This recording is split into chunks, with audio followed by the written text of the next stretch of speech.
நம்முடைய பிதாவாகிய தேவனாலும் நம்முடைய இரட்சகராகிய இயேசு கிறிஸ்துவினாலும் உங்களுக்கு கிருபையும் சமாதானமும் உண்டாவதாக.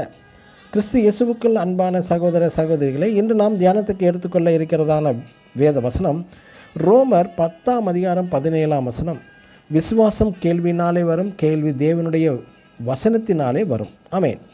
அப்போஸ்தலனாகிய பவுல் ரோமபுரியில் உள்ள பரிசுத்தவான்கள் சபைக்கு எழுதும்போது விசுவாசம் எப்படி வருகிறது என்றும், அந்த கேள்வி மூலம் தேவ வசனம் நமக்கு ஜீவ அப்பமாக மன்னாவாக தரப்படுகிறது. நமது இருதயம் தேவ வசனத்தினால் நிறைந்திருக்க வேண்டுமா?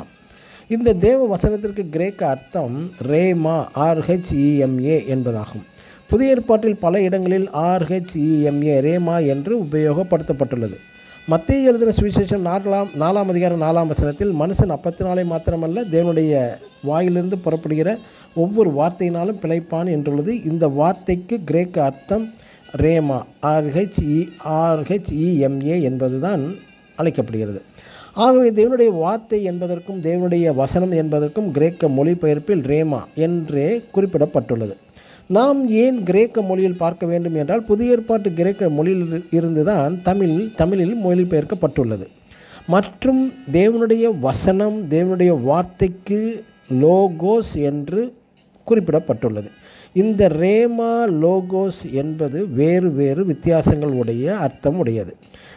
யோவான் 1:1 உள்ள ஆதியிலே வார்த்தை இருந்தது, இந்த வார்த்தை லோகோஸ் என்று குறிப்பிடப்பட்டுள்ளது. இந்த வார்த்தை மூலம் உலகம் சிருஷ்டிக்கப்பட்டுள்ளது என்று குறிப்பிடப்பட்டுள்ளது.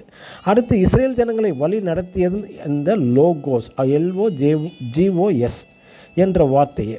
எனக்கு அன்பான தேவனுடைய பிள்ளைகளே, நம் சிருஷ்டிப்பின் தேவன் முதலில் வார்த்தையாக லோகோஸ் ஆக இருந்தவர். இன்று நமக்குள் கிரியை செய்கிற ஜீவனுடைய தேவனுடைய வார்த்தையாக ரேமாவாக மாறி நம்மை வழி நடத்தி வருகிறது. பிரியமான தேவனுடைய பிள்ளைகளே, ஆதியில் தேவன் லோகோஸாக இருந்தவர். தற்சமயம் அந்த வார்த்தை தேவன் அவருடைய வார்த்தையாகிய வசனத்தின் மூலமாக ரேமாவாக மாறி நமக்குள் கிரியை செய்து கொண்டிருக்கிறார். மறந்துவிட வேண்டாம். ஆமேன். God bless you.